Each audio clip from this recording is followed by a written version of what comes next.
क़यादत है उनकी पार्टी से मजबूत करते हैं? ये स्वाभाविक है कि हम लोगों का कई वर्षों से हर ज़िले में, हर विधानसभाओं में, हर प्रखंड में, पंचायत में युद्ध स्तर पे हमारा प्रोग्राम चल रहा है। और इस पार्टी का जो मोटो है, जो उद्देश्य है, उसको जो पैगाम है उसको जन जन तक हम लोग पहुंचा रहे हैं।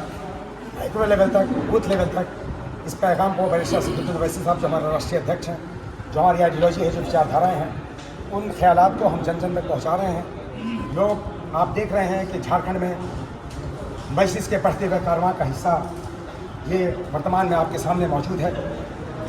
इसमें आज दर्जनों की तादाद में खासकर हमारे जो एक बड़े पदाधिकारी से रिटायर किए हुए हैं जनाब अब्दुल लतीफ़ अंसारी साहब, इन्होंने आज ऑल इंडिया मजलिस इत्तेहादुल मुस्लिमीन की सदस्यता अपने दर्जनों समर्थकों के साथ ग्रहण की है, हमारे फैमिली का मेंबर बने हैं। मैं उन्हें इस्तकबाल करता हूँ, अपनी फैमिली में उनका खैर मकदम करता हूँ, मौजूद करता हूँ। और झारखंड में चुनौती आपको कैसी लग रही है? क्योंकि विधानसभा चुनाव का जो है तो वो आप सुनने को आ रहा है, क्योंकि 2 महीने के बाद यहाँ का विधानसभा का चुनाव होने वाला है। देखिए, ये तो पुरानी बातें हैं।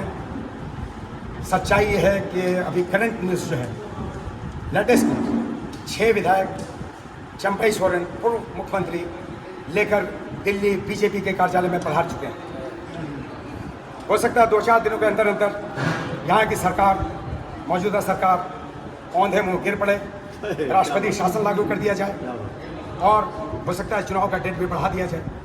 वैसे 2 राज्यों का जो चुनावी ऐलान कर दिया गया है, महाराष्ट्र और झारखंड बाकी है।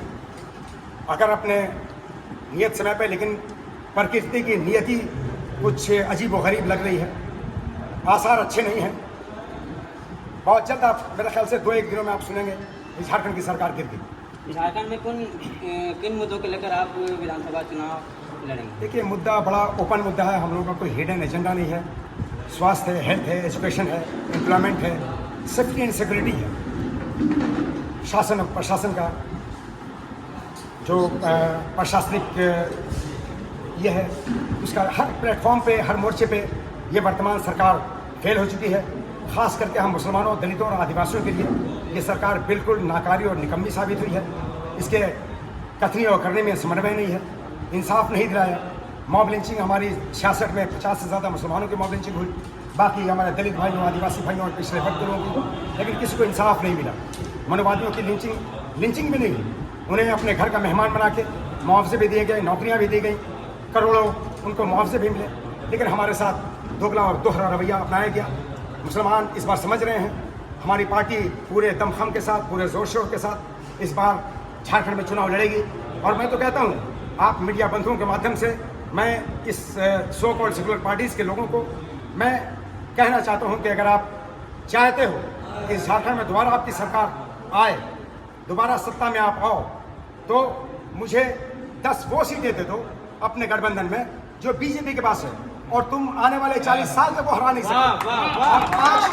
और 5 वो सीटें दे दो जहाँ वो जो कांग्रेस के हाथ में है, नाजायज कब्जा है, जहाँ पर 40% प्लस मुस्लिम वोटर्स हैं, जिसमें मेरा हक बनता है। वो 5 कांग्रेस की, 10 तुम बीजेपी की वो सीटें दे दो, जिसमें सारठ भी मौजूद है बगल में हमारे वहाँ है, जो बीजेपी के पास है।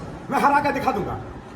इनकी हैसियत और औकात, इनके अंदर सलाहियत नहीं है कि ये भाजपा को हराएं। और मैं बता दूं, जिस तरह से मजलिस की तरफ कारवां बढ़ चला है, आने वाले, अगर हमारे विशेष रूप से मुस्लिम समाज के लोग, अगर ये सेल्फ इंडिपेंडेंट लीडरशिप की बात जो बैरिस्टर असदुद्दीन ओवैसी साहब करते हैं, अगर इस पे अमल कर लें, आने वाले चंद सालों में इंशाअल्लाह रहमान इस देश की धरती पे सिर्फ और सिर्फ 2 ही अलायंस होगा, एक बीजेपी लेड अलायंस और एक मजलिस लेड अलायंस। हम किसी के मोहताज नहीं रहेंगे, हमको किसी से भीख मांगने की जरूरत नहीं पड़ेगी, हमको अपनी नैतिकता का सौदा नहीं करना पड़ेगा, अपने मोरल वैल्यू को बेचना नहीं पड़ेगा, हमें इनके सामने गिड़गिड़ाना नहीं पड़ेगा। चूंकि चुनावी परिप्रेक्ष्य में, इलेक्टोरल सिनेरियो में, इंतखाबी पस मंजर में इस मुल्क की सबसे बड़ी आबादी हम मुसलमानों की आबादी है। इस झारखंड में आबादी ऐसे देखते हैं 15% है, 2011 की जनगणना ऐसे 19-20% है, लेकिन सच्चाई ये है, मैं इन नौजवानों को बता दूं, पढ़े लिखे लोगों को बता दूं कि इस झारखंड में 81 में 55 विधानसभाओं में 20 to 70% वोटर्स हमारे पास हैं, जीत के लिए 30, 32, 31% वोट चाहिए। हम अपने बलबूते पे बगैर किसी के सहारे के 20 विधायक अपना पैदा कर सकते हैं, जिता सकते हैं। मुसलमान, SC और SC